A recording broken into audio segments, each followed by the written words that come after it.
चलिए हम लोग आज की क्लास स्टार्ट करते हैं। आज की क्लास हम कर रहे हैं नेशनल मूवमेंट पे कि कैसे नेशनल मूवमेंट का आरंभ हुआ। वहाँ से हम लोग आज की क्लास स्टार्ट करते हैं कि जो भारत का नेशनल मूवमेंट है वह नेशनल मूवमेंट स्टार्ट किस तरह हुआ और किस तरह से भारत के नेशनल मूवमेंट में, राष्ट्रीय आंदोलन में कैसे हमारा राष्ट्रीय आंदोलन 1885 में विकसित हुआ। अगर हम राष्ट्रीय आंदोलन के इतिहास को समझने की कोशिश करें, अगर हम ये देखने की कोशिश करें राष्ट्रीय आंदोलन कैसे विकसित हुआ या राष्ट्रीय आंदोलन कैसे विकास यात्रा को प्राप्त करता है, तो हमको 4-5 चीज़ों को समझने की आवश्यकता है कि कांग्रेस की स्थापना का मिथ क्या था और कांग्रेस की स्थापना की रियलिटी क्या थी। जो कांग्रेस स्थापित हुआ वह कांग्रेस स्थापित किस लिए हुआ और कांग्रेस स्थापित कैसे हुआ। पहली बात क्या है, कांग्रेस की स्थापना। कांग्रेस की स्थापना पे आप लोग अक्सर एक चीज सुनते हैं कि कांग्रेस की स्थापना के पीछे, जो कांग्रेस की स्थापना हुई, आप लोग अक्सर सुनते हैं कि कांग्रेस की स्थापना के पीछे ह्यूम साहब का हाथ था, A.O. ह्यूम का हाथ था।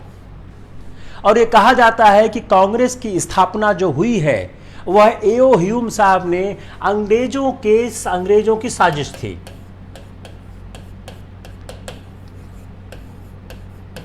तो पहली बात कांग्रेस की स्थापना के बारे में है कि कांग्रेस की स्थापना एक अंग्रेजों की साजिश थी।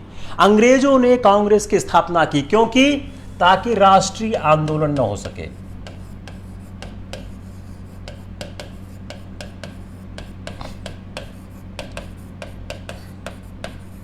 जो कांग्रेस की स्थापना के पीछे एक बड़ी बात कही जाती है, जो हम लोग अक्सर सुनते हैं और कई किताबों में पढ़ते भी हैं, और यह इस बात की काफ़ी रिसर्च की गई है कि कांग्रेस की स्थापना A.O. ह्यूम ने की है।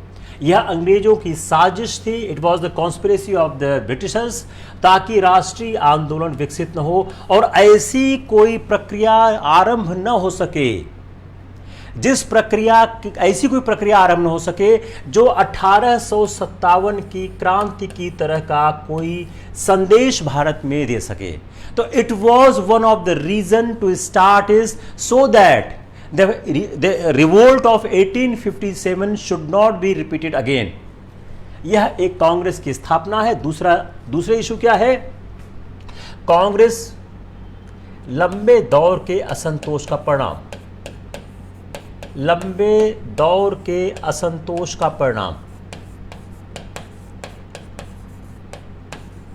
There was 2 issues with the Congress we need to examine. One, Congress was due to the Englishmen who wanted to stop any revolt like 1857. Second, the Congress was an outcome of unrest prevailing in the nation. तो first issue। दूसरा, circumstances leading to the foundation of the Congress। वह कौन कौन सी घटनाएं थीं, वह कौन कौन से कारण थे जिसके कारण कांग्रेस की स्थापना हुई। तो पहला और दूसरा अगर आप देखें तो ये अपने आप में लिंक है। तीसरा, character of Congress in the period 1885 to 900। जो कांग्रेस की स्थापना हुई 1885 से लेके 1900 के बीच, जो 15 सालों में कांग्रेस की स्थापना हुई, कांग्रेस का चरित्र क्या। देखिए, आप एक बात के लिए तैयार रहें, खासकर यूपीएससी के लिए, वह एक छोटे से कालखंड पर बड़ा सवाल करते हैं। आपसे 150 शब्द लिखाना चाहते हैं छोटे से कालखंड पे, इसको वो 1885 से 1900 जो है 1885 से 1890 भी कर सकते हैं कि आरंभिक दौर में, आरंभिक 5 वर्षों में कांग्रेस की उपलब्धियां क्या थी, आरंभिक 5 वर्षों में कांग्रेस का चरित्र क्या था। अगर आप याद करें 2 साल पहले यूपीएससी सवाल आया था आईएनए रिवोल्ट पर, पूरा सवाल था आईएनए रिवोल्ट पर। आप किताबों को पढ़िए, आईएनए रिवोल्ट पर इतना ज्यादा नहीं मिलता है कि आप उसमें 150 शब्द लिख सकें। तो इसलिए हमारी कोशिश क्या है, हम चीजों को बहुत डिटेल में पढ़ने की कोशिश करते ताकि अगर आपके पास सवाल एक छोटे फ्रेम पर आ जाए तो you are able to answer that question. तो character of the Congress 1885 to 900, achievement of the Congress between 1885 to 1900। शुरू के 15 सालों में कांग्रेस की उपलब्धियां क्या है। आज हम 1900 के आगे नहीं जाएंगे, हम कांग्रेस के शुरू के 15 सालों के इतिहास को समझने की कोशिश करेंगे। तो आज हमारा जो क्लास है वह 2 इशू पर निर्धारित है। एक, 1885 में कांग्रेस का फॉर्मेशन कैसे होता है।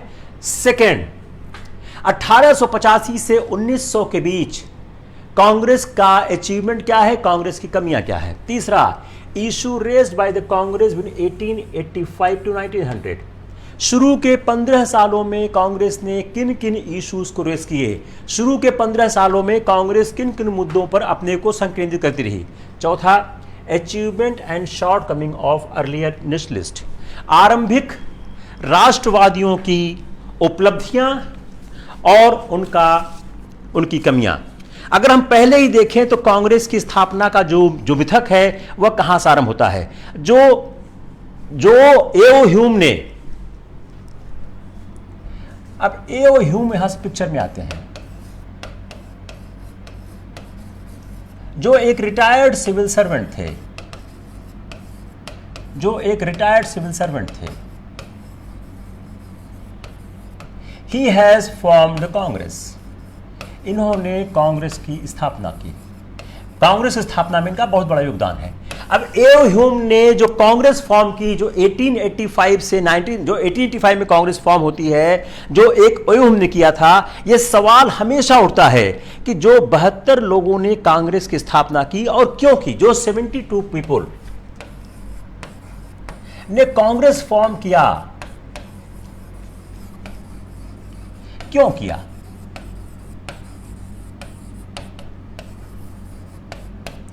इन लोगों ने कांग्रेस का फॉर्मेशन क्यों किया, इन 72 लोगों ने कांग्रेस का फॉर्मेशन क्यों किया। और यही एक थ्योरी आप सुनते हैं, सेफ्टी वॉल्व थ्योरी।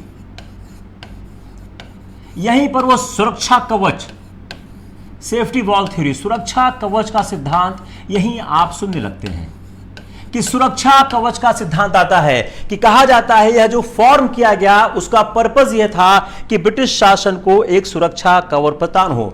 उस समय वायसराय कौन थे, आप ध्यान दीजिए, सारे सवाल मैं आपके प्रीलिम्स के मेंस के डाल देता हूं। अब एक सवाल क्या गया कि जिस समय कांग्रेस का फॉर्मेशन होता है उस समय वायसराय कौन थे, लॉर्ड डफरिन थे। तो क्या वायसराय की सलाह थी, क्या वायसराय का निर्देशन था, क्या वायसराय की चाल थी। 3 सवाल आपके दिमाग में और आने चाहिए जब हम इस बात को मूल्यांकित करेंगे। तो 3 सवाल आ रहा है कि जब लॉर्ड डफरिन जो उस समय वायसराय थे 1885 में, उन्होंने एओ ह्यूम को जो एक निर्देश दिया कि आप कांग्रेस को बनाइए, क्या कारण था। क्या वह किसी असंतोष से भयभीत थे, क्या वह किसी असंतोष के फूटने की प्रक्रिया देख रहे थे।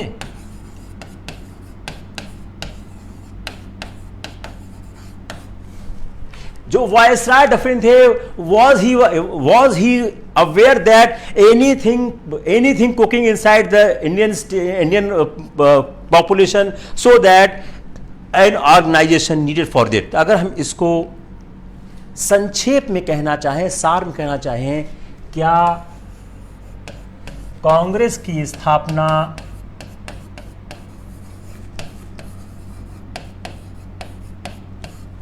एक हिंसक क्रांति को रोकने के लिए की गई थी।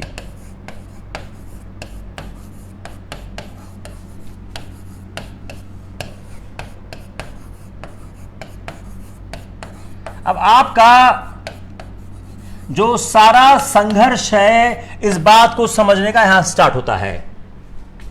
क्या कांग्रेस की स्थापना एक हिंसक क्रांति को रोकने के लिए की गई थी?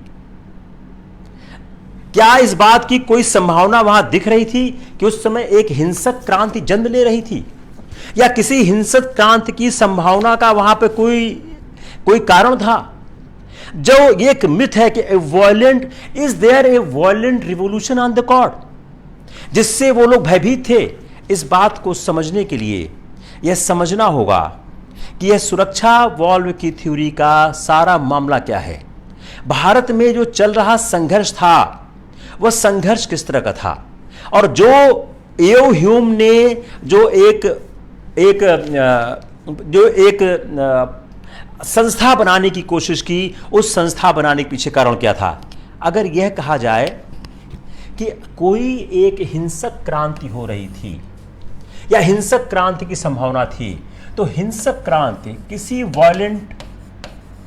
किसी वायलेंट को कौन जान सकता है? Person posted in home ministry. If there was any issues going on inside the country, that there is a chances of any revolt in the country, anything which is going to endanger the throne of the empire, तो उसको कौन जान सकता है? जो आदमी home ministry में posted हो. 1878 में जो ह्यूम थे, 1878 में ह्यूम राजस्व और कृषि विभाग में पोस्टेड थे, रेवेन्यू एंड एग्रीकल्चर में पोस्टेड थे. अगर 1878 में ह्यूम साहब एग्रीकल्चर और कृषि विभाग में पोस्टेड थे, तो इनकी पहुंच गृह मंत्रालय में कैसे हुई? अगर ए ह्यूम 1878 में राजस्व, कृषि और वाणिज्य, रेवेन्यू, एग्रीकल्चर एंड कॉमर्स, अगर इस विभाग में पोस्टेड थे, तो how he was able to reach the files of the home ministry? तो first issue which I want to address कि if Hume has seen that there is some problem in the country and a revolt may happen, then the person need to be in the home ministry, but he was in the revenue, agriculture and commerce. In 1878, when at that point of time it is being said that country was in turmoil and there was a chances of any revolt in the country, then the person posted in the home ministry can know, but he was the राजस्व, कृषि और वाणिज्य. तो पहला एक जो तर्क है, जो सुरक्षा वॉल्व की थ्योरी के बारे में कहा जाता है. दूसरा यह कहा जाता है कि उस समय 30,000 मुखबिर थे, 30,000 मुखबिर थे, 30,000 स्पाई थे जिन्होंने यह सूचना दी. यह 30,000 आए कहां से? There is no mention of this 30,000 spy anywhere, कि ऐसे कर्मचारी आए कहां से. यह लाला लाजपत राय का भी कहना था, लेकिन यह बात सही नहीं कहती. वेडरबर्न ने लिखा कि जब लॉर्ड लिटन वायसराय थे, उस समय ह्यूम कुछ धार्मिक गुरुओं के संपर्क में आए. वेडरबर्न एक बाद में वेडरबर्न ने लिखा कि लिटन को पता चला कि ह्यूम कुछ धार्मिक गुरुओं के संपर्क में आए.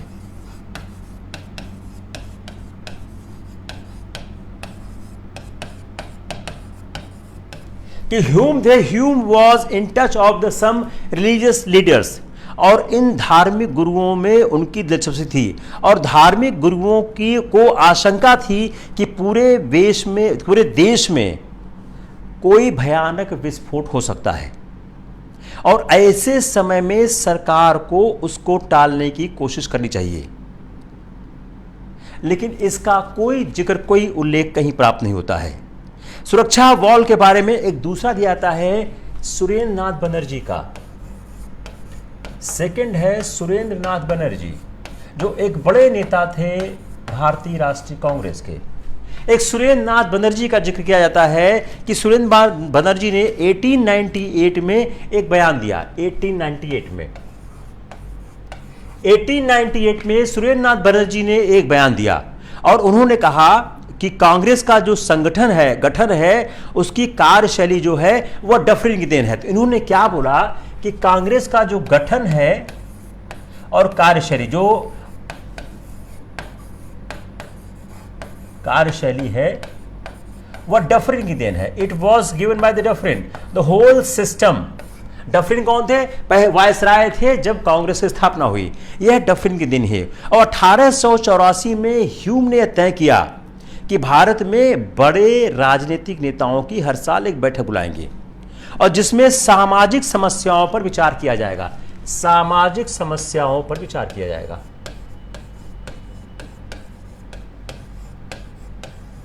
इसको ध्यान से सुनिएगा कि एक बैठक बुलाई जाएगी, सामाजिक समस्याओं पर विचार किया जाएगा।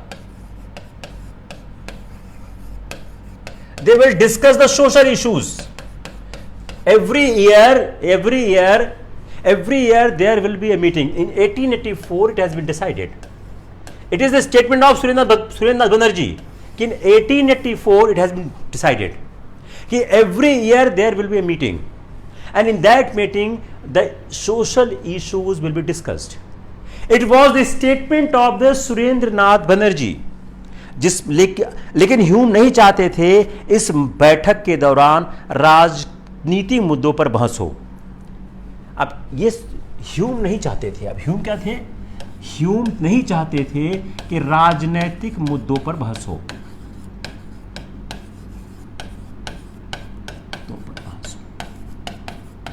Hume was not interested. ये कहा जाता ह्यूम नहीं चाहते थे। ह्यूम वॉज नॉट इंटरेस्टेड कि there should be any discussion on the political issue. राजनीतिक मुद्दों पर किसी बहस को ह्यूम नहीं चाहते थे। लेकिन डफरिन ने ह्यूम से इसका ठीक उल्टा करने को कहा।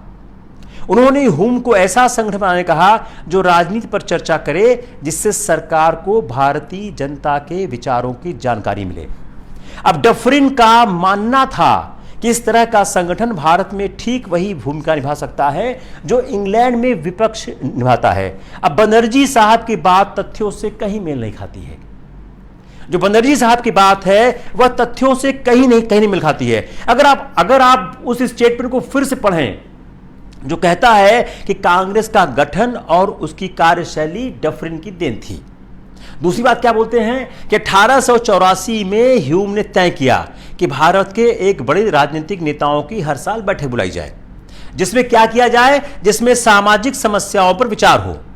फिर तीसरी बात क्या बोलते हैं? ह्यूम नहीं चाहते थे इस बैठक के दौरान राजनीतिक मुद्दों पर बहस हो, लेकिन डफरिन ने ह्यूम से इसका ठीक उल्टा करने को कहा। अब उन्होंने ह्यूम से कहा कि एक ऐसा संगठन बनाओ जो राजनीति पर चर्चा करे, जिससे सरकार को भारतीय जनता के बारे में पता चले। अब बनर्जी साहब का अगर पूरा तथ्य देखें तो कहीं मेल नहीं खाता है। जो 19वीं शताब्दी की साम्राज्यवादी प्रक्रिया का आक्रोश था, क्या उससे राष्ट्रीय कांग्रेस बचाने का कार्य कर रही थी? 1882 में जब रिटायर हो गए ह्यूम, भारतीय राजनीति में हिस्सा लेने की बात कर रहे थे। 1882 में जब ह्यूम रिटायर कर गए, तब वो भारतीय राजनीति में वो सक्रिय होना शुरू हो गए और वह बात करने लगे कैसे भारतीय राजनीति में आने, और अपने लोगों से सिफारिश करने लगे। जनवरी 1885 में उन्होंने अपने कई संपादकीय लिखे और यह अनुरोध किया कि वह सामाजिक सुधार के लिए आंदोलन चलाए, तो ह्यूम नाराज हो गए। तो सामाजिक सुधार पर ह्यूम का कोई उसमें रुचि नहीं था। डफरिन ने 1888 में, तीसरी बात क्या, डफरिन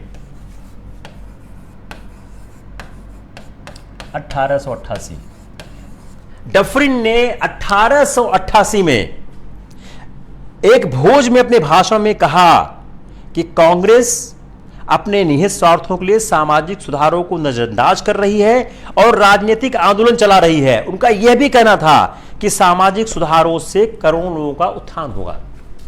सामाजिक सुधारों से करोड़ों लोगों का उत्थान होगा।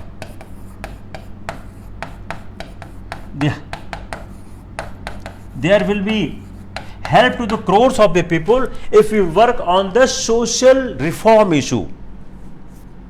डफरिन के जो निजी दस्तावेज हैं उनको अगर देखा जाए तो साफ पता चलता है कांग्रेस में गठन, जो कांग्रेस के गठन में डफरिन की भूमिका या कांग्रेस के उनके सहयोग की बात बिल्कुल झूठी है। तो डफरिन का जो दस्तावेज है, डफरिन का निजी दस्तावेज,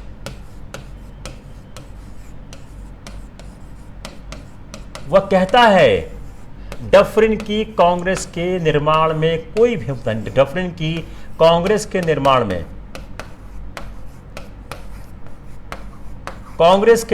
में कोई भूमिका नहीं है।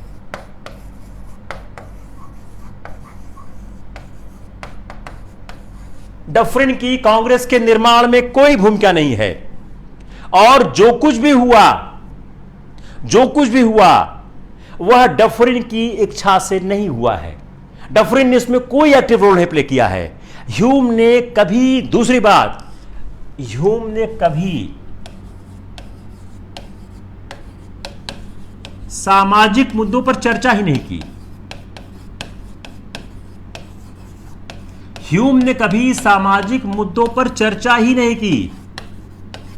He never discussed the social problem. उन्होंने कभी सामाजिक मुद्दों पर चर्चा ही नहीं की है। डफरिन ने 1888 में कांग्रेस की आलोचना कर दी। 1888 में डफरिन ने कांग्रेस की आलोचना कर दी। He has criticized the Congress in 1888. If he has formed the Congress in 1885, then how he was started criticizing in 1888? हकीकत क्या है?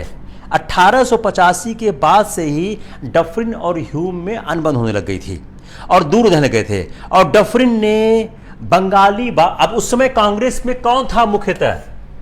बंगाली और मराठी। बंगाली और मराठी दो कांग्रेस में थे। उन दोनों के खिलाफ डफरिन बोलने लग गए। अब इन दस्तावेजों और इन तर्कों के आधार पर निष्कर्ष क्या निकल रहा है?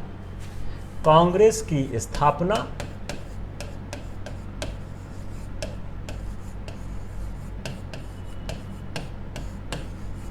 में ब्रिटिश का कोई हाथ नहीं है।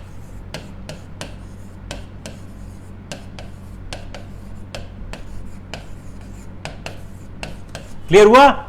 It is the first point I want to canvass कि is there any role of the Britishers in the formation of the Congress or not? The first point which I want to canvass is that is there any role of the Britishers to form the Congress or not? अब आप इस 4-5 चीजों का सहारा लेंगे। एक, अब आप इसको मान लीजिए सवाल आता कैसे करेंगे? एक, ए.ओ. ह्यूम वो कहां पोस्टेड थे, वो क्या करते थे? दूसरा, राजनैतिक वर्सेस सामाजिक, राजनैतिक बनाम सामाजिक। कांग्रेस सामाजिक चर्चाओं का कोई केंद्र नहीं था। तीसरा, डफरिन के द्वारा कांग्रेस की आलोचना।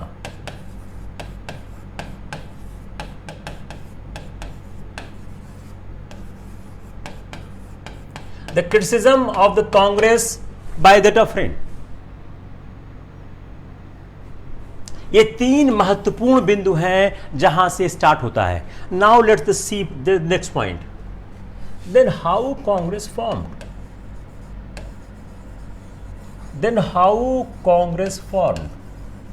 कांग्रेस का फिर फॉर्मेशन हुआ कैसे? अगर आप कह रहे हो कि कांग्रेस के फॉर्मेशन में कुछ नहीं है तो कांग्रेस हुआ कैसे? यह जो 1860s एंड 1870s इसके दौरान जो पॉलिटिकल कॉन्शियसनेस था, जो राजनीतिक चेतना थी, राजनीतिक चेतना का परिणाम। तो how you address this issue कि अगर आता है कि कांग्रेस की स्थापना कैसे हुई, तो कांग्रेस की स्थापना में आप उस पार्ट को तब तक नहीं लिखेंगे, जो मैंने पिछला पार्ट बोला है वह पार्ट तब तक नहीं लिखा जाना है जब तक सवाल नहीं पूछ। देखिए, आपका सवाल 150 या 250 शब्द का आता है।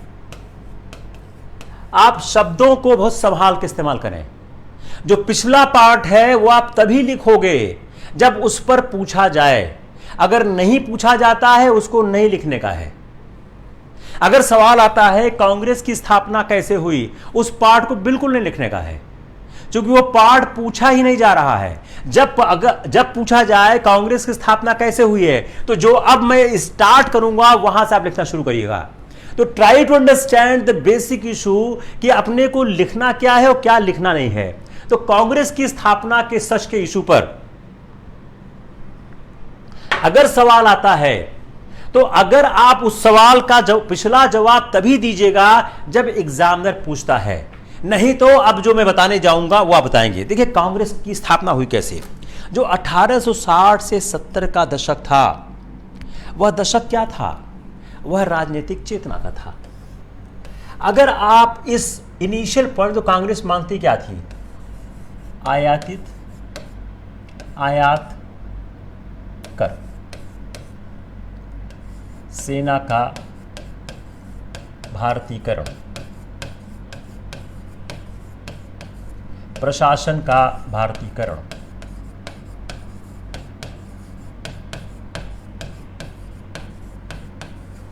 काउंसिल में सुधार,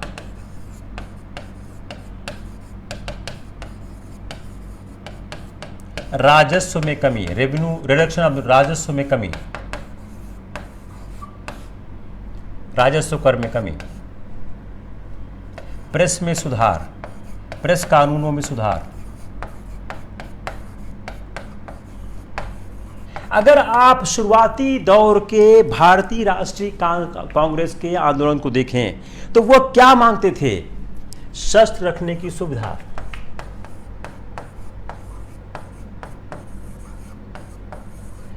some of the demands which earliest nationalist was asking is only these few, कि आप आयातित सूती वस्त्रों पर आयात शुल्क कम कर दें, हथियार रखने का आज़ादी दे दें, प्रेस की आज़ादी दे दी जाए, सेना पर खर्च में कटौती हो जाए, प्राकृतिक आपदा के जो लोग शिकार हैं उनकी सहायता कर दी जाए, अर्धसैनिक बल एवं स्वैच्छिक जो संगठन है भारतीयों को शामिल किया जाए, भारतीय न्यायाधीशों को यूरोपीय नागरिकों पर जो आपराधिक मुकदमे हैं उस पर सुनवाई करने का अधिकार दिया जाए। यही कांग्रेस बात करती थी, और कांग्रेस इस बात का प्रचार मतदाताओं में भी करती थी, जो अंग्रेज मतदाता थे, कि वह उनकी बातों पर ध्यान दें। यह शुरुआती दौर के कांग्रेस की मांगे थीं। जो foundation of the Indian national Congress था इन 1885, it was not a sudden event, it is not a historical accident, it was a culminative process, it was a culmination of process of political awakening which started in 80s, 60s and 70s. Therefore, if you see the earlier demands of the Congress, then they are confined to the issues or only these which are written here, and these issues are only taking the place in the earliest Congress resolutions.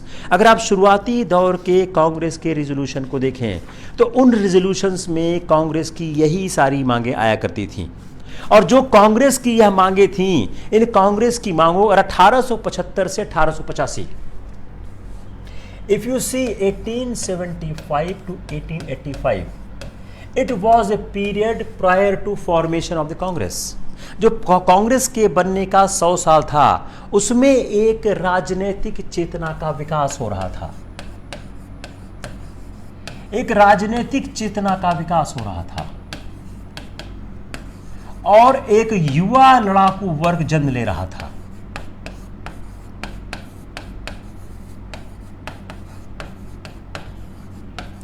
In the first 10 years of before the 1885, in the 1875 to 1885, if you see, then there was a massive things appearing in the India. So therefore, in these 10 years, the national awakening was at peak, बढ़ रही थी, और उसी समय Indian association का गठन हुआ। 1876 Indian association,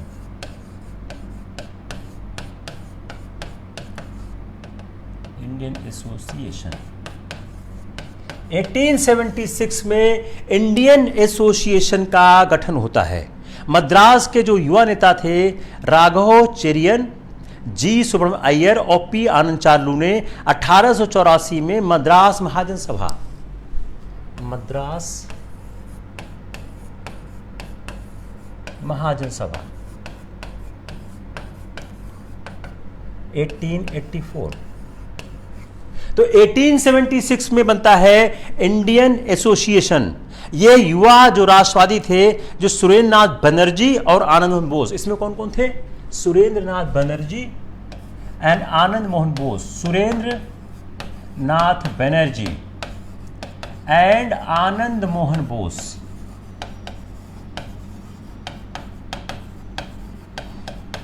and Anand Mohan Bose, ये दो महत्वपूर्ण लोग थे जिन्होंने इंडियन एसोसिएशन का फॉर्म किया। ये कौन थे? यह बंगाल के युवा राष्ट्रवादी थे। और मद्रास के जो नेता थे उन्होंने क्या बनाया? मद्रास महाजन सभा। उसमें कौन थे? राघोचरियन, अय्यर और चार्लू। राघोचरियन, ये नाम याद रखिएगा, अय्यर और चार्लू, आनंद चार्लू। ये तीन महत्वपूर्ण लोग थे जो उन्होंने मद्रास महासभा का गठन किया। अब युवा बंगाल हो गया, मद्रास हो गया। और बंबई के जो युवा राष्ट्रवादी नेता थे केटी तेलंग और फिरोज शाह मेहता, ये राजनीतिक मतभेदों के कारण जो पुरानी थे अलग हो गए। उन्होंने 1885 में बनाया Bombay presidency association. 1885 Bombay presidency association, Bombay presidency association. अब उस समय जो राष्ट्रवाद था, बंगाल, मद्रास, बंबई, इन तीन महत्वपूर्ण केंद्रों पर राष्ट्रवादी संस्थाएं बन रही थीं। और पुराने संगठनों में क्या थी? एक पूना सार्वजनिक सभा का अस्तित्व बरकरार था। एक पुराना था पूना सार्वजनिक सभा। अब आप इस सवाल के जवाब में चारों लिखेंगे ही लिखेंगे। पूना सार्वजनिक सभा जो पुराना संगठन था, पुराना संगठन था, इसका अस्तित्व बरकरार था। तो पूना सार्वजनिक सभा जो पुराना संगठन था उसका अस्तित्व बरकरार था। अब 1878 में ये जो सभी जो उसी समय राष्ट्रवादी अखबारों का दौर आ गया। हिंदू, ट्रिब्यूनल, बंगाली, मराठा केसरी। अब प्रेस आ गया, वो संस्थाएं आगे प्रेस गई। हिंदू, ट्रिब्यूनल, मराठा केसरी, ये आपके प्रेस एक्टिव हो गए, प्रेस काम में आ गए। और इन लोगों ने उसके ये सभी राष्ट्रवादी अखबार इसी समय निकलना शुरू हो गए। और अमृत कहते हैं 1818 में अंग्रेजी भाषा का अखबार हो गया, अमृत बाजार पत्रिका।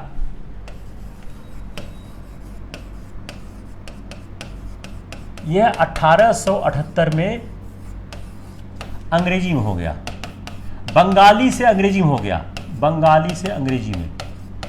क्यों हो गया? 1878 का जो वर्नाकुलर टैक्स एक्ट आया वह देशी भाषाओं पर लगता था, उसको हटाने के, उससे बचने के लिए वह अंग्रेजी में हो गया। 1885 तक आते आते अखिल भारतीय राजनीतिक संगठन की आवश्यकता महसूस होने लग गई। 1885 तक अखिल भारतीय राष्ट्रीय संगठन की आवश्यकता महसूस होने लगी।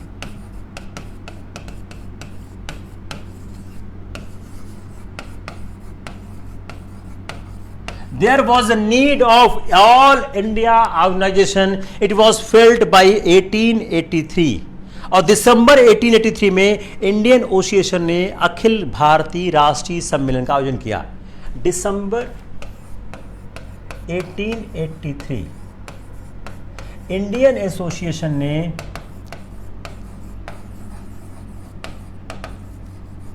ऑल इंडिया कॉन्फ्रेंस की बात की आयोजन किया। You see, before the formation of the Congress, how the situation was taking place. तो 1883 में किया और 1885 में इनका दूसरा सम्मेलन हुआ। 1885 में इनका दूसरा सम्मेलन हुआ और यही कारण था कि सुरेंद्र नाथ बनर्जी, एक सवाल और बहुत अच्छा गया कि सुरेंद्र नाथ बनर्जी कांग्रेस के पहले अधिवेशन में शामिल क्यों नहीं हुए थे। बनर्जी कांग्रेस के पहले अधिवेशन में शामिल क्यों नहीं हुए थे,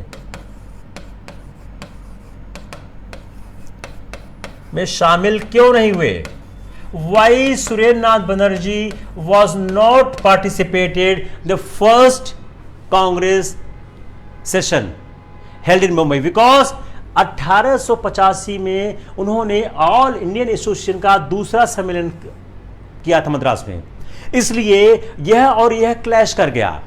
इस कारण से सुरेंद्र नाथ बनर्जी कांग्रेस के पहले ही अधिवेशन में शामिल हो नहीं सके थे।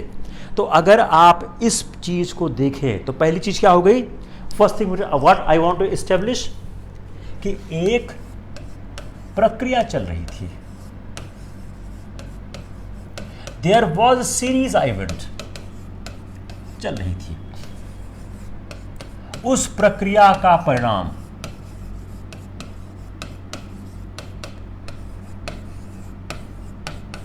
था Congress. Got it? Any confusion?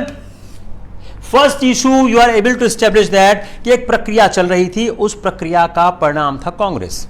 अब 1850 अगर आपने मेरा लेक्चर सुना है कि जो ब्रिटिश इकोनॉमिक इंपैक्ट है 1875 के बाद से वस्त्र आयात शुल्क, आफ्टर 1875 वस्त्र आयात शुल्क, आफ्टर 1875 ऑन द वस्त्र आयात शुल्क, अगर 1875 के बाद से देखें तो वस्त्र आयात शुल्क के नाम पर लगातार आंदोलन की बात चल रही थी। एक लगातार कैंपेन था कॉटन इंपोर्ट ड्यूटीज के नाम पे, which Indians wanted to stay in the interest of the Indian textile industries. Indians wanted it to stay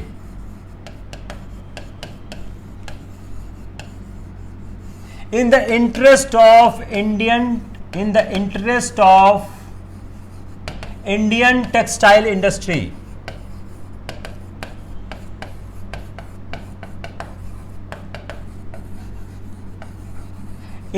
From after 1875 there was a continuous struggle going on for the वस्त्र आयात शुल्क. Why Indian wanted it to stay in the interest of Indian textile industry? 1875 के बाद से 1875 से ही इस बात का संघर्ष चल रहा था कि since 1875 there had been a continuous campaign around cotton import duties which Indians wanted to stay in the interest of Indian textile industries. अब उससे हुआ क्या? इस आंदोलन के कारण, यह आंदोलन जो आंदोलन था उसके बाद 1870-78 में सरकारी नौकरियों का भारतीकरण, ये हुआ 1875, 1878 भारतीय नौकरियों का भारतीकरण, इंडियनाइजेशन, नौकरियों का भारतीकरण,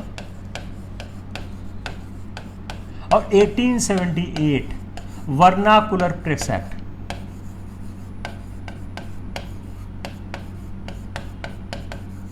यह तीन महत्वपूर्ण आंदोलन चल रहे थे। इन तीन महत्वपूर्ण मुद्दों पर आंदोलन की बात चल रही थी। तो जब 1878 में सरकारी नौकरियों के भारतीकरण का आंदोलन चला, और जब वर्नाकुलर प्रेस एक्ट के माध्यम से सरकार ने प्रेस पर नियंत्रण करना चाहा तो आंदोलन छिड़ा गया। उसके बाद आर्म्स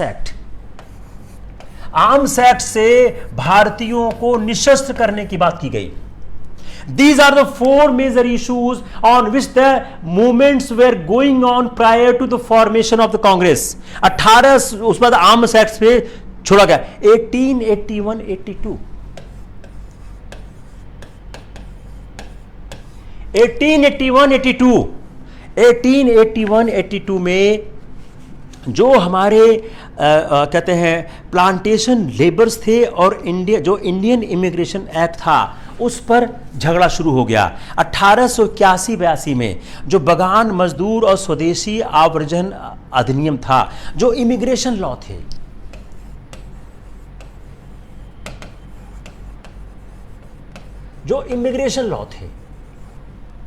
इमिग्रेशन लॉ पर आंदोलन शुरू हो गया। तो इन 1881-82 they had organized a protest against the plantation labor and the Inland Immigration Act, which condemned the plantation laborers to the serfdom। जो प्लांटेशन लेबरर्स को एक तरह से दास बनाया जाता था, दास। और 1883 का एल्बर्ट बिल, जिसमें भारतीयों को भारतीय न्यायालयों को यूरोपियन अभियुक्तों पर सुनने का अधिकार दिया गया, उस अधिकार के खिलाफ यूरोपियंस ने हंगामा कर दिया। अब देखिए क्या हुआ है, 1, 2, 3, 4, ये 5, ये पांचों आपको आने चाहिए। You need to write all these 5 if you are going to write. If you are going to write about the reason of the formation of Indian National Congress, अगर इंडियन नेशनल कांग्रेस के फॉर्मेशन के बारे में लिखना है तो आपको ये पांचों बात लिखनी पड़ेगी कि क्या क्या कारण थे जिससे भारतीयों में, it is all are pre 1885, all events happened prior to 1885। 1885 के पहले वह कौन सी घटनाएं हो रही थीं जो राष्ट्रीय चेतना के विकास को बल दे रही थीं। भारत और ब्रिटेन में राजनीतिक आंदोलन चलाने का एक लक्ष्य रखा गया और जुलाई 1883 धन इकट्ठा करने, ये छठी बात, 6, 1, 2, 3,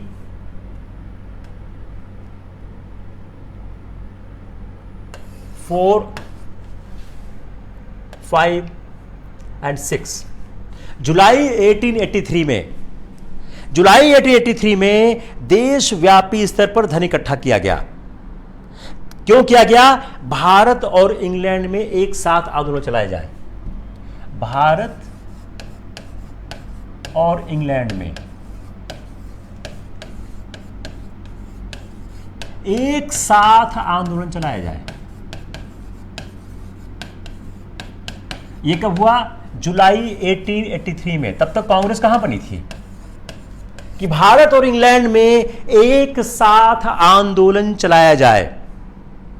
और 1885 में भारतीयों ने स्वैच्छिक संगठनों में भागीदारी के लिए आंदोलन छेड़ा और अंग्रेज मतदाताओं से अपील की कि वे उसी उम्मीदवार को वोट दें जो भारतीय हित का रक्षक हो। 1885 में अंग्रेजों से अपील की, अंग्रेज मतदाताओं से, अंग्रेज वोटर से, कि आप उसी को वोट दो, उसी को वोट दो जो भारत के हित का रक्षक है। अभी भी कांग्रेस नहीं बनी है। It is all before the formation of the Congress. Congress has not yet formed. अगर हम इन घटनाओं को देखें तो कांग्रेस की स्थापना 1885 के पहले की चल रही घटनाओं का एक परिणाम है। If you try to conclude that, what right? 1885 में कांग्रेस की स्थापना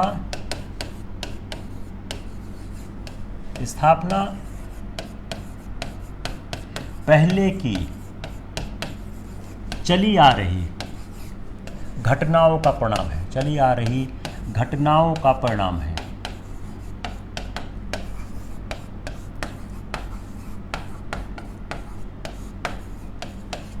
got it? What is the conclusion? अगर ये कंक्लूजन ड्रॉ करना हो तो हम कंक्लूजन क्या ड्रॉ करेंगे? What conclusion we will draw from here? Tell me, what conclusion we will draw?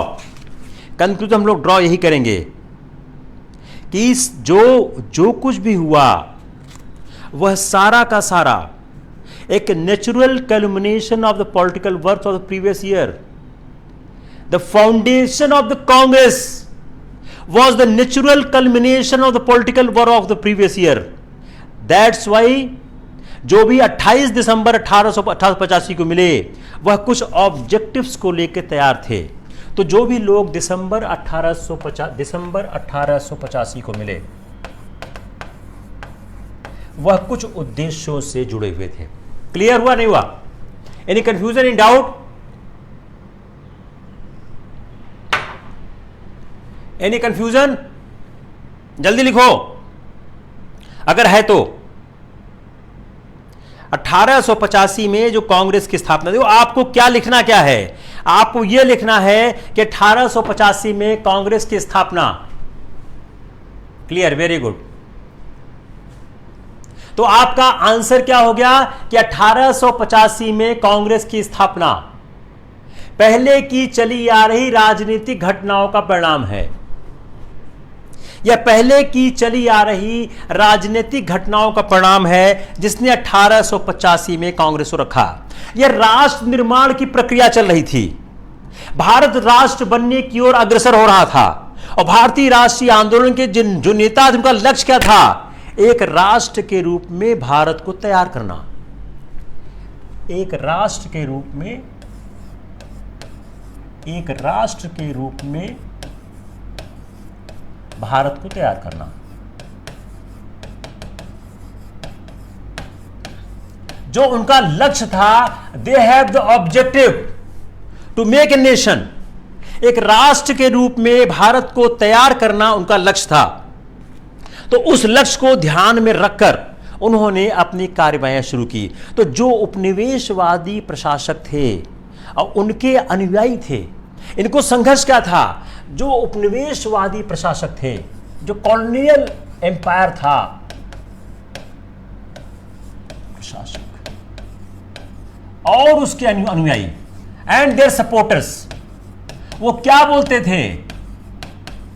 Bharat एक राष्ट्र बन ही नहीं सकता. भारत एक राष्ट्र के रूप में एक हो ही नहीं सकता. भारत एक राष्ट्र के रूप में सम्मुख आ ही नहीं सकता. ये भारत एक राष्ट्र के रूप में सम्मुख आ ही नहीं सकता. The colonial rulers and the supporters were trying to emphasise the fact that India can not become a nation. It was a challenge before the earlier nationalist. उनके सामने एक चैलेंज था. भारत का राष्ट्र बनना एक ऐतिहासिक प्रक्रिया है. अगर 1885 में जो कांग्रेस की स्थापना हुई, उसके 20 साल बाद 1905 में गोपाल कृष्ण गोखले ने इस बात पर एम्फेसिस दिया कि जहां तक हो सके हम राष्ट्रीय चेतना पैदा करें. 1905 में गोखले ने कहा हम राष्ट्रीय चेतना पैदा करें. हम राष्ट्रीय चेतना पैदा करें. हमको राष्ट्रीय चेतना को पैदा करना होगा और आगे बढ़ाना होगा. अगर हम कांग्रेस के आरंभिक इतिहास को देखें, अब देखिए आप अब हम आ रहे हैं कांग्रेस का चरित्र कैसा था. चरित्र, कैरेक्टर, अब देखिए कुछ तथ्य आप याद करिए. अगर आपने देखो, अगर बोल दिया कि कांग्रेस का चरित्र धर्मनिरपेक्ष था, आपने यही लिख दिया तो आपने कोई आंसर नहीं किया. You need to give fact कि उसका चरित्र धर्मनिरपेक्ष कैसे था. 1885 Banerjee, 1886 Dada Bhai Naoroji,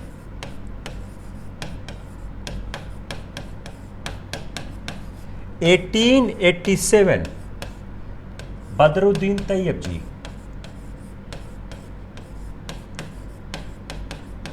1888 George Yule, 1889 William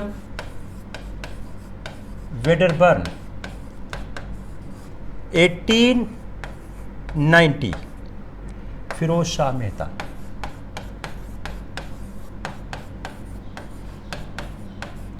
अब इससे मैं कहना क्या चाह रहा हूं, what I wanted to tell by this, 1885 Banerjee, 1880 Dadabhai Naoroji, Badruddin Tyabji, George Yule, William Wedderburn, Firoz Shah Mehta, Bengali,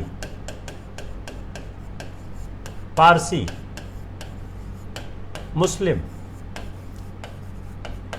विदेशी, अंग्रेज,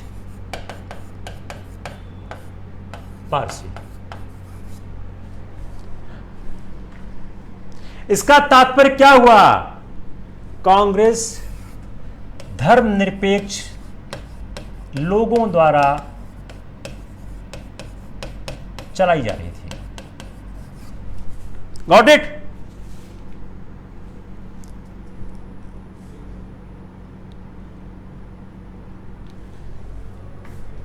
बदरुद्दीन तैयब अपील की मुसलमान कांग्रेस में शामिल हों, मुसलमान कांग्रेस में शामिल हों। बदरुद्दीन तैयब जी ने 1887 में अपील किया कि मुसलमान कांग्रेस में शामिल हों। यह फर्स्ट इंग्लिश प्रेसिडेंट हुआ, George Yule first English president, भी आप याद करिएगा। 1887 में बदरुद्दीन तैयब जी ने मुसलमानों से अपील की कि मुसलमान कांग्रेस में शामिल हों। चौथे अधिवेशन में यह कहा गया कि माइनॉरिटी की no resolution if Muslim and Hindu delegates objects. तो क्या कहा गया, 1888 के अधिवेशन कहा गया, अगर किसी प्रस्ताव में हिंदू और मुस्लिम प्रतिनिधियों के बड़े हिस्से की आपत्ति हो वह नहीं होगा। 1888 में कहा गया, अगर आपत्ति हिंदू मुस्लिम के बड़े हिस्से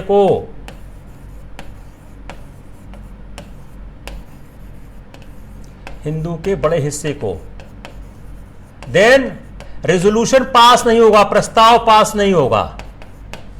यह 1888 में कहा गया। 1888 में कहा गया कि अगर हिंदू और मुस्लिम के बड़े हिस्से को कोई आपत्ति हो तो प्रस्ताव पास नहीं होगा। 1890 में माइनॉरिटी क्लास आ गया। 1890 में माइनॉरिटी क्लास आ गया। 1890 में एक माइनॉरिटी क्लास आ गया और ये कहा 1889 में 1889 में माइनॉरिटी क्लास आ गया और माइनॉरिटी क्लास आ गया और माइनॉरिटी क्लास में कहा आ गया। तो क्या हो गया, आपने इन सालों में कांग्रेस के चरित्र को धर्मनिरपेक्ष बनाने की कोशिश की और कांग्रेस का चरित्र जो है धर्मनिरपेक्ष हो गया। तो शुरुआती दौर के राष्ट्रीय नेता एक धर्मनिरपेक्ष राष्ट्र का निर्माण करना चाहते थे। अब सवाल क्या हो गया, चलिए सवाल में इसका लिख लिया, note down.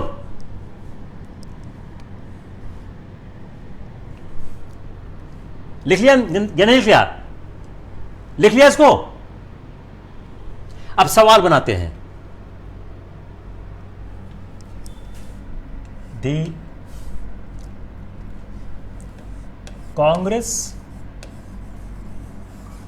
was a secular organization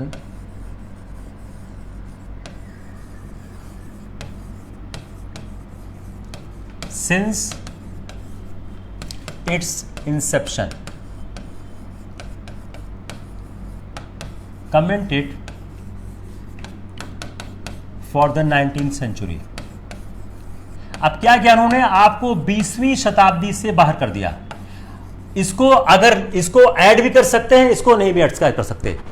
अगर उन्होंने 19th सेंचुरी नहीं लिखा है तो आपको एक लंबे दौर तक यात्रा करनी पड़ेगी। अगर 19th सेंचुरी लिख दिया है तो आप 19th सेंचुरी तक आके रुक जाओगे। यह आपके यह आपका एक बहुत महत्वपूर्ण जो है कार्यक्रम आपका तैयार हुआ। अब देखिए, जो राष्ट्रीय कार्यक्रम क्या थे, जो शुरुआती दौर में कांग्रेस करना क्या चाहती थी, वह एक ऐसा राजनीतिक मंच चाहती थी, एक राष्ट्रीय कार्यक्रम बनाना चाहती थी जिसमें देश में काम कर रहे कार्यकर्ता इकट्ठे हों, देश के कार्यकर्ता इकट्ठे हों। तो शुरुआती दौर में कांग्रेस चाह रही थी कि एक ऐसा मंच बन जाए, एक ऐसा स्टेज मिल जाए, ऐसा प्लेटफॉर्म मिल जाए जिसमें जिसमें देश भर के कार्यकर्ता इकट्ठे हो सकें, और इसी कारण से सामाजिक सुधार का सवाल नहीं उठाया। अगला सवाल बहुत अच्छा है, सामाजिक सुधार का सवाल नहीं उठाया गया। कांग्रेस ने सामाजिक सुधार का सवाल नहीं उठाया। ये भी देखिए, प्री का सवाल बन जाएगा, कुछ भी ऐड कर दो। सामाजिक सुधार का सवाल नहीं उठाया।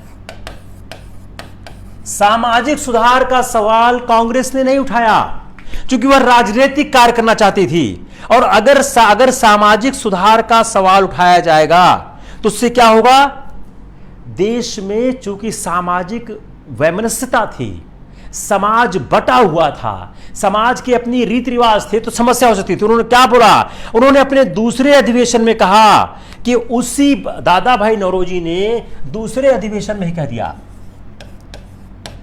कि हम अपने को उसी बिंदु तक सीमित रखें, we should limit our self, जो ज्यादा लोगों से संबंधित है, जो ज्यादा लोगों से संबंधित है।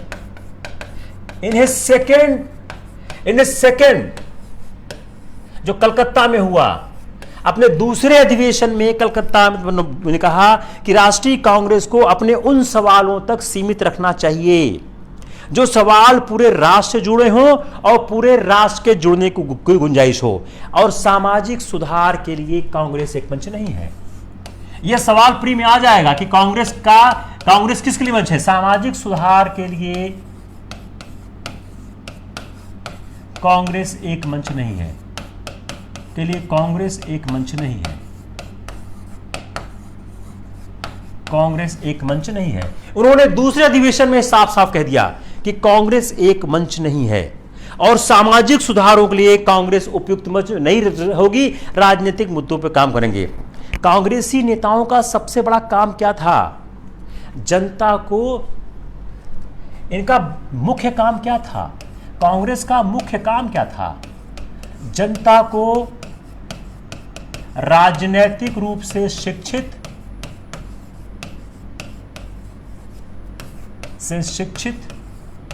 और संगठित करना, शिक्षित और संगठित करना। What was the aim of the Congress? Congress का कार्य क्या था? कांग्रेस का कार्य था कि जनता को जो राजनीतिक रूप से शिक्षित करना। तो Congress wanted to give education to the people, कि कैसे वह राजनीतिक रूप से शिक्षित रहें। तो कांग्रेस का जो सबसे बड़ा काम था, वो सबसे बड़ा काम यही था कि कांग्रेस राजनीतिक रूप से लोगों को शिक्षित कर रही थी। The first step was seen to be the politicisation and unification of the opinion of educated and then other section of the masses. एक नेतृत्व की तलाश थी, एक जनता को नेतृत्व की तलाश थी। और कांग्रेस के पहले अधिवेशन में ही डब्ल्यू.सी. बनर्जी ने यह बात कही कि कांग्रेस का उद्देश्य है कि भाईचारे की भावना को बढ़ाई जाए। तो जो राष्ट्रीय नेताओं का मुख्य उद्देश्य था, राजनीतिक लोकतंत्र, अंतर्राष्ट्रीयकरण, राजनीतिक लोकतंत्र, डेमोक्रेसी,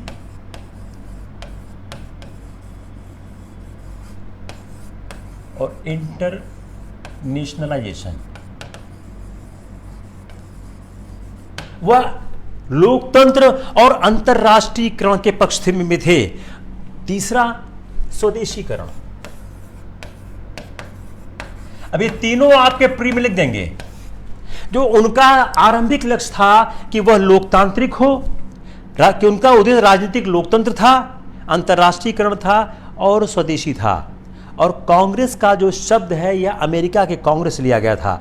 तो जो कांग्रेस की विचारधारा का निर्माण था, जो 1870 और 80 के दशक में जो उपनिवेशवाद विरोधी विचारधारा थी, 1870 और 1880 के दशक में जो एक उपनिवेशवाद विचारधारा थी, उपनिवेशवाद विरोधी, उपनिवेशवाद विरोधी, जो एंटी कॉलोनियल जो एक सेंटिमेंट्स था, जो उपनिवेशवाद विरोधी विचारधारा थी, उसी विचारधारा को आगे बढ़ाने की बात चल रही थी। तो चाहते थे कि बगैर किसी वैचारिक संघर्ष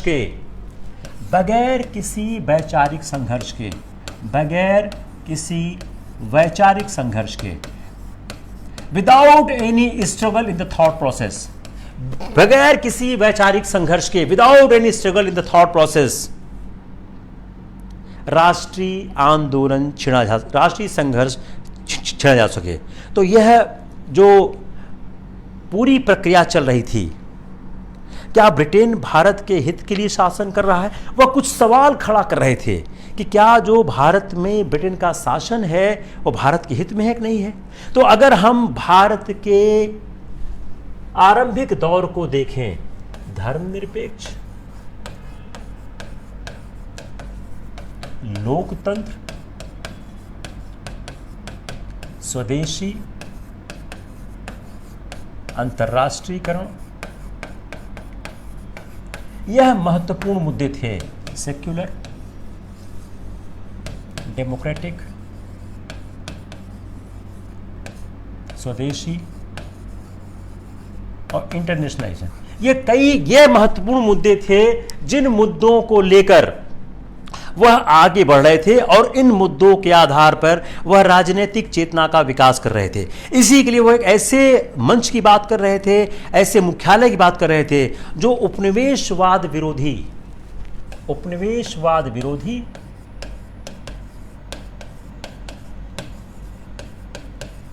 और राष्ट्रीय, एंटी कॉलोनियल और नेशनल, जो उपनिवेशवाद विरोधी और राष्ट्रीय, जो उपनिवेश विरोधी और राष्ट्रीय चेतना को समर्पित काम करके, तो वह एक ऐसा आंदोलन कर रहे थे जिसमें उपनिवेशवाद का विरोध हो और राष्ट्रीय चेतना का विकास हो। तो 1885 से 1905 के बीच